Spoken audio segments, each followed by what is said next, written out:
Buenos días. Catequesis número 62 de las catequesis de andar por casa. Y estamos hablando sobre creo en la vida eterna. Y dentro de esta vida eterna, hoy vamos a empezar hablando sobre el infierno. Sí, un tema peliagudo, sí. Empezamos en el punto 212. ¿En qué consiste el infierno?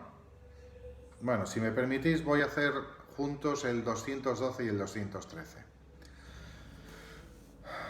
Dios nos ama, nos quiere con locura y a veces a mucha gente no puede entender que Dios pueda ser infinitamente bondad y al mismo tiempo permitir la existencia del infierno o de la condenación eterna. Esto compagina perfectamente porque Dios claro que quiere que todos nos salvemos. Dios desea que todos nos salvemos. Sí, esa es la verdad. Para eso nos ha creado. Nos ha creado a su imagen y semejanza. Sería absurdo crear a alguien a imagen y semejanza para que se condene. Pero, como nos ha creado a su imagen y semejanza, por encima de todo, nos ha creado libres. Libres. Y entonces, en cuanto libres, respeta nuestra decisión. Y libres y responsables, cada uno es responsable de sus propios actos. Entonces, Dios nos ama hasta tal punto que respeta nuestras elecciones, nuestra voluntad. Y esto es algo que mucha gente no lo termina de entender. Porque, pero yo quiero que mi hijo sea esto, que mi hijo sea lo otro, que mi hija haga esto, que mi hija haga lo de más allá, que no sé qué, o mi marido o mi mujer sea así, sea asá, pero eso no es respetar la libertad de estas personas. Y si no soy capaz de respetar su libertad, no soy capaz tampoco de amarles. Les amo de una manera condicional. Es decir, les amo si hacen, si piensan y se comportan como yo quiero. Obviamente eso no es amar, porque no amas a una persona, tú quieres o amas a un títere, a una marioneta que tú puedes manejar o dejar de manejar, pero eso no es amar. Y si no somos capaces de amar, es que no somos capaces tampoco de respetar. Esto tiene consecuencias muy importantes a todos los niveles. He hablado antes, por ejemplo, de los hijos o de las hijas. ¿Qué pasa? ¿Que quiere decir que los padres no pueden corregir a sus hijos o a sus hijas? Pues claro que pueden, no pueden, es que deben. Los padres y las madres deben corregir a sus hijos e hijas, claro que sí, a ayudarles a dar lo mejor de sí, a que se conozcan. Todo eso sí es verdad. Pero luego tenemos que aprender a respetar sus elecciones en la vida.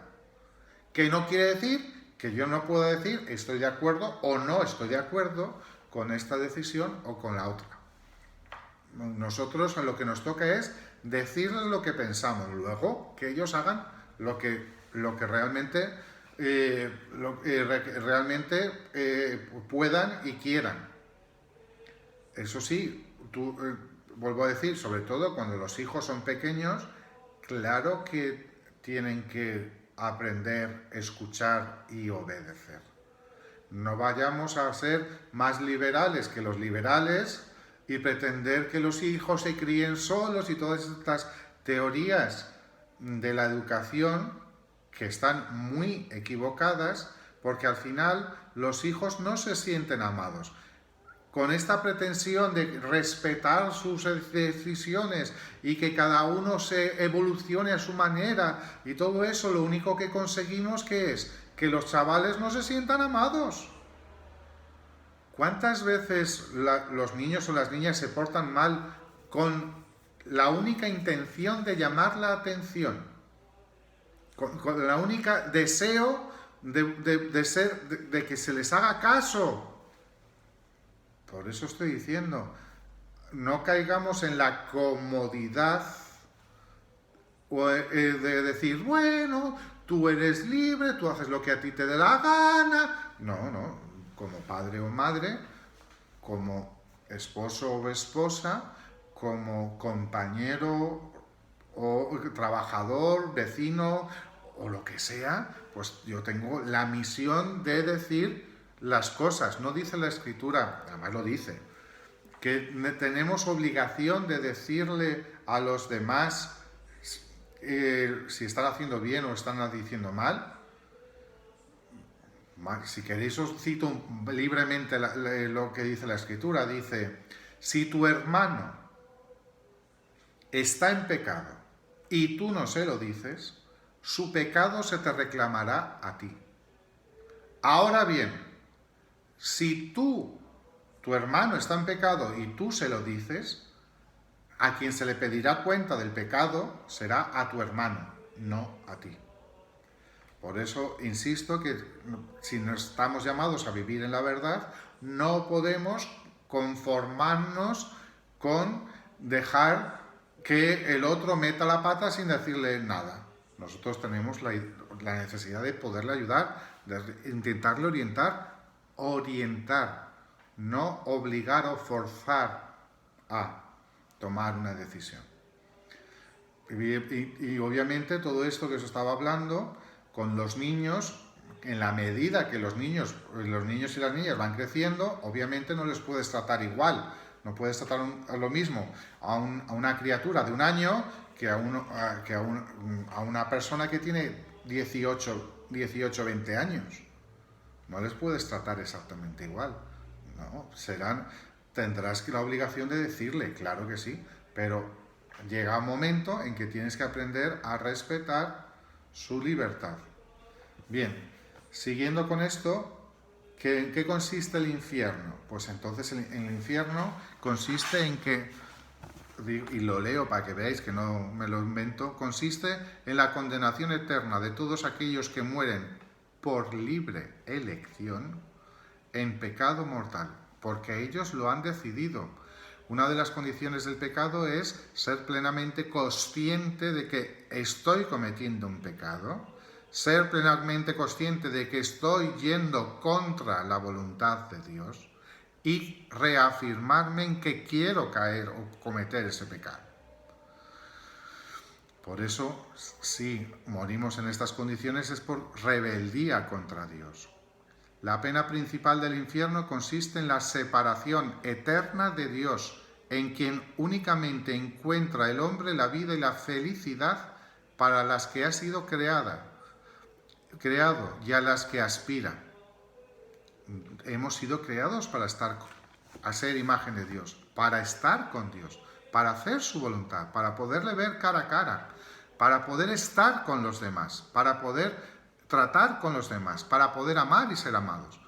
Ahora bien, si en mi egoísmo rechazo a Dios y a los demás, rechazo la vida, rechazo el mundo porque parece que está contra mí, porque estoy solo y porque tal, lo único que consigo es aislarme, condenarme a vivir fuera de la comunión con los demás.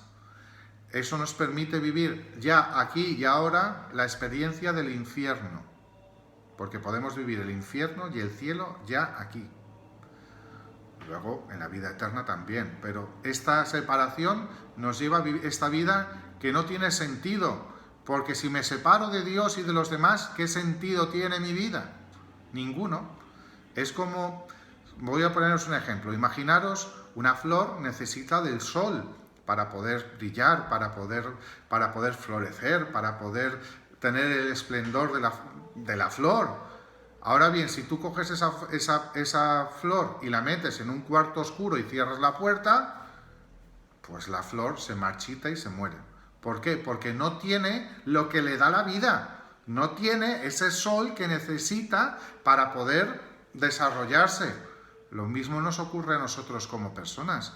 Si no estoy con Dios, si no estoy con los demás, no me puedo desarrollar como persona. Solo me estoy enviciando, pudriendo por dentro, llenándome de odio contra todo y contra todos, porque las cosas no son o no han salido como yo quiero que salgan. Y obviamente eso no funciona. Pues fijaros qué terrible el infierno. Siguiente punto. ¿En qué consiste el juicio final? Punto 214. El juicio final o universal consistirá en la sentencia de vida bienaventurada o de condena eterna que el Señor Jesús, retornando como juez de vivos y de muertos, emitirá respecto de los justos y de los pecadores, reunidos todos juntos delante de sí. Tras el juicio final, el cuerpo resucitado participará en la retribución que el alma ha recibido en el juicio particular, ya sea la gloria o la condenación. Y el cuerpo participará, ¿por qué? Porque es uno solo. Alma y cuerpo forman la identidad de la persona. Lo que me hace persona no es solo el cuerpo, lo que me hace persona no es solo el alma, sino las dos cosas juntas es lo que dan identidad a la persona. Por eso la resurrección de la carne, de la que hablamos el otro día, es importante para que la persona como tal, disfrute de esta bendición, que sería la gloria, o de este castigo, que sería la condenación eterna. ¿Cuándo tendrá lugar el juicio final? Punto 215. El juicio final sucederá al final del mundo, del que solo Dios conoce el día y de la hora. Pues sobre esto no hay nada más que decir. Punto 216. ¿Qué es la esperanza de los cielos nuevos y la tierra nueva? Después del juicio final, el universo entero, liberado de la esclavitud de la corrupción, participará de la gloria de Cristo, inaugurando los nuevos cielos y la nueva tierra. Así se alcanzará la plenitud del reino de Dios, es decir, la realización definitiva del designio salvífico de Dios. Pues hemos sido creados, todo este universo ha sido creado para poder vivir en comunión, en unidad, en armonía, para poder recuperar, vivir de una manera similar a la que se vivía antes de la caída en el paraíso, para poder vivir todos en comunión, para poder todos alabar a Dios, estar en alabanza continua, para poder cuidarnos, ayudarnos los unos a los otros. Toda la creación participará de esta nueva vida, de este reino de Dios ya presente aquí en la tierra. Muy bien, pues el último punto, el amén, punto 217. La palabra hebrea amén, con la que termina también el último libro de la Sagrada Escritura, algunas oraciones del Nuevo Testamento y las oraciones litúrgicas de la Iglesia, significa nuestro sí, confiado y total, a cuanto confesamos creer, confiándonos totalmente a aquel que es el amén definitivo, Cristo el Señor. De hecho, cuando se nos dice el cuerpo de Cristo, nosotros no respondemos así sea. Amén no es así sea, sino así es. El sea es un futuro, un futurible, que ya será. No, es que así es. Mi fe me dice que eso realmente es el cuerpo de Cristo. Pues nada, ánimo familia. Con esto ya nos despedimos. Aquí acaban todas estas catequesis de andar por casa. Ha sido un placer y un gusto poder estar con todos vosotros durante estos 2 meses y pico, y sobre todo pues es una manera también de poder estar cercano a vosotros. Si queréis, si tenéis alguna duda o queréis que sigamos o que hagamos alguna otra cosa, me lo vais diciendo. Venga familia, un placer, un honor estar con todos vosotros.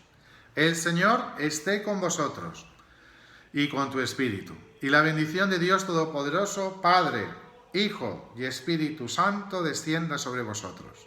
Amén. Podéis ir en paz. Demos gracias a Dios.